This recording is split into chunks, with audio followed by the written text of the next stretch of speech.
Hello team, how's it going? Welcome back to a new video. So today we are talking about some big news that was released yesterday morning.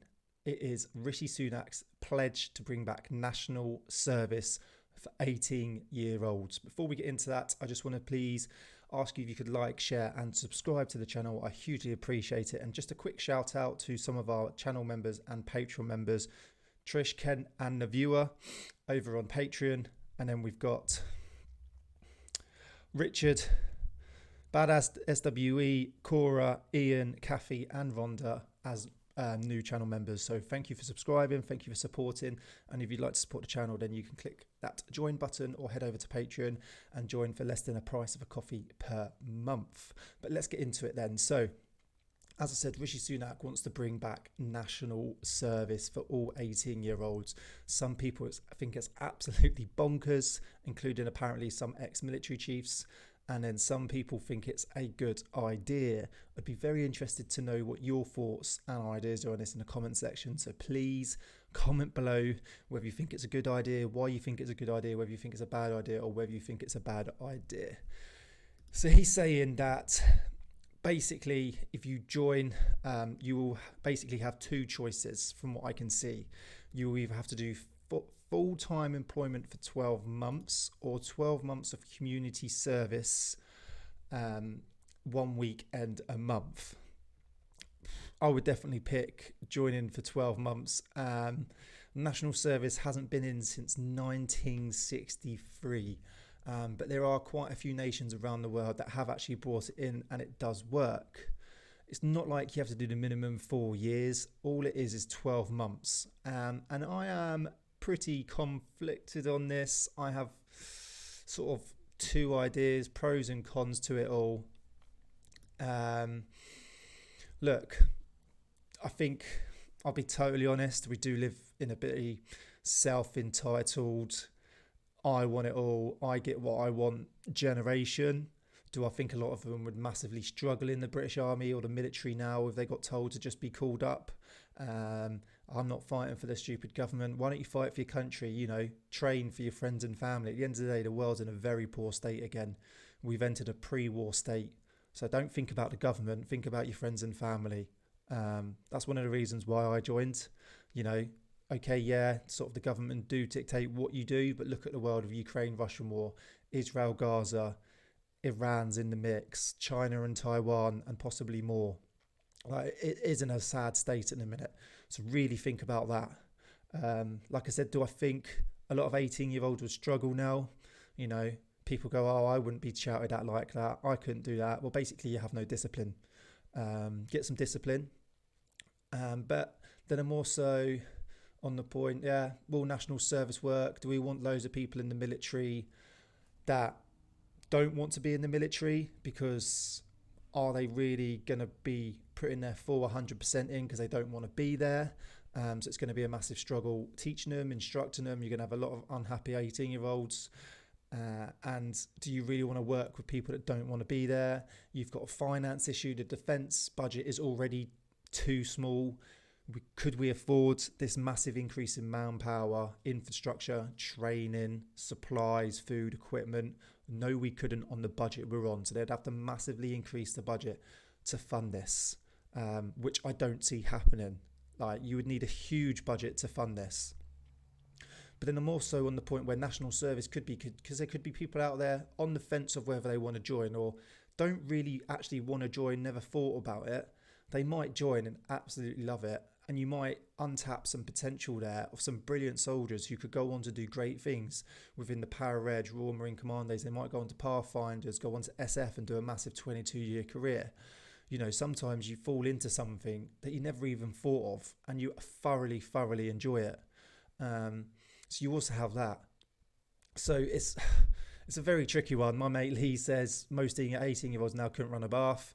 Most of them most probably can't. Parents do a lot for things. People now, like I said, look at the stabbings going on, the riots, the gangs, the protests, the social media with people just thinking that they deserve everything, you know, and they should be given everything.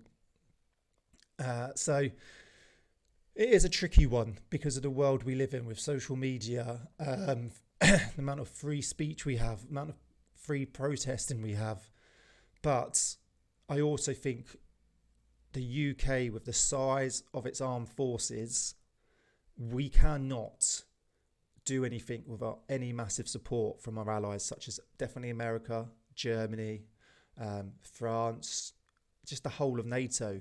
The UK could not defend itself on its own, and that is a fact.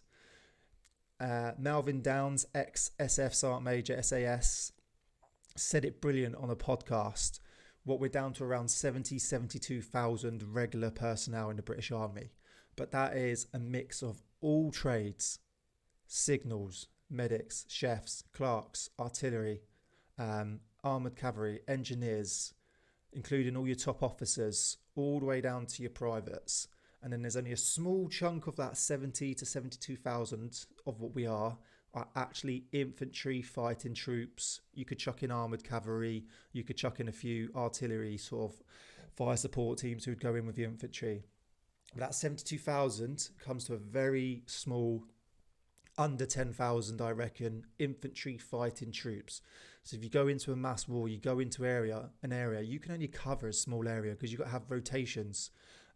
You've got to cover areas. So we really actually only have a very, very small amount of fighting troops. Equipment wise, we don't have enough to support it either. We have a couple of hundred tanks. That's it. A couple of GMRS.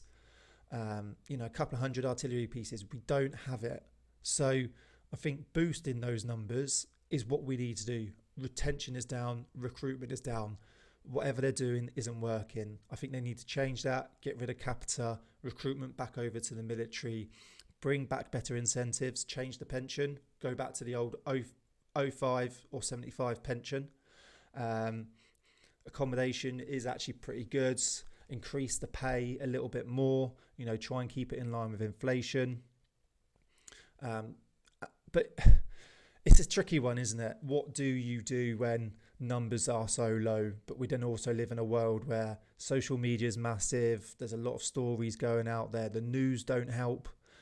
Journalists making up stupid titles or stories just to get clicks and views. So I'm really interested to know what your thoughts are. I'm 50-50. I think it's good, then I think it's bad. I think it's good because we need to boost numbers. You can untap some potential in some people who could do absolutely brilliant in the army. I also think the military is great and everyone should actually try it. I had such a brilliant time when I served.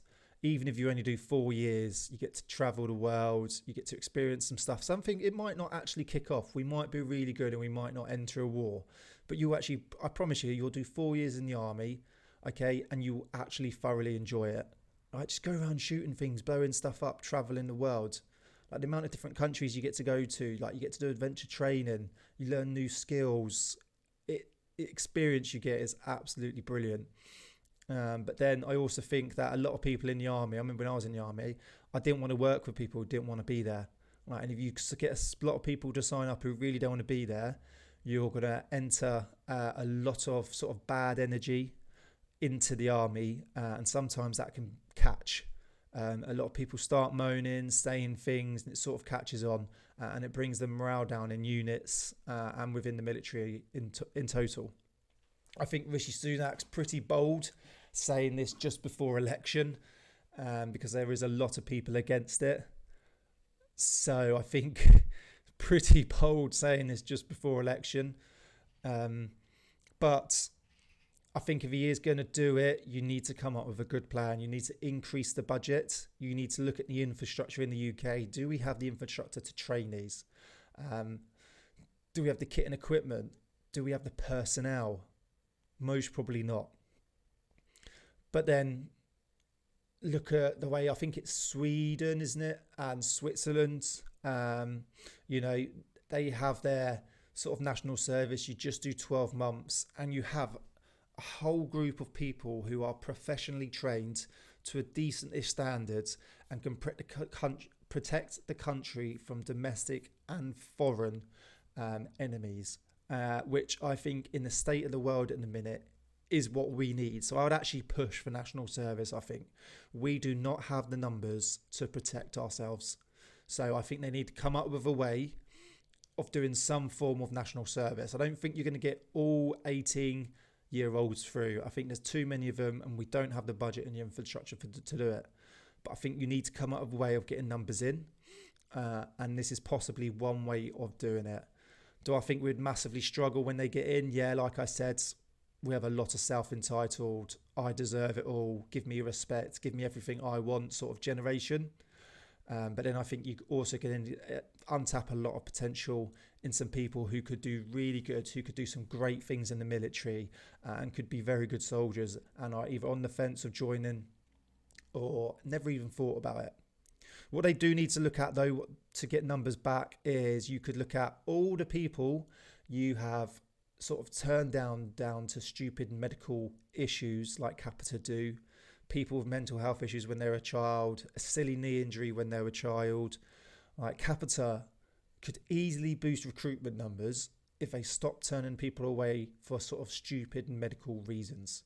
I think the biggest thing you could do if you want to boost numbers is get rid of Capita. That's a massive one. We all know that. They are useless. So, yeah, national service could be coming back after 61 years of being scrapped. But I'd really be interested to know what your thoughts are. Is it a good thing? Is it a bad thing? Could it teach, some people some great skills, some great experience? Or is it against sort of human rights, forcing people to basically fight when we're not in a great war, But it could be coming. So should we be prepared for a possible war that is coming? I'd be really interested to know your thoughts. Like I said, I'm swaying towards I think we should do it. I think it could be really good. You could experience some really good things. It could really boost people's knowledge, skills and experience and teach them sort of life skills and business skills, project managing, to then go on and actually have great careers in something else. Even if they don't go and do a full career in the military, I think those 12 months, it could really teach you something as a person, make you a better person, and actually boost and give you a better life. But yeah, let us know what your thoughts are. I'd be very interested to know. Like I said, apparently some ex-military chiefs are against it, some are for it. I've posted a few short videos on TikTok, Instagram, YouTube. Some people are for it, some people are against it. I'd really like to know what your thoughts are. I'm going to sway towards it. I just think we need to do something to boost the numbers. We are too small. We are not big enough to defend ourselves. And that, in my mind, is a massive worry. It's a massive issue. So, yeah, let us know what your thoughts are. Comment below. Hopefully you've enjoyed this video. Hopefully you've enjoyed my comments. So, yeah, thanks for watching, and I'll see you soon.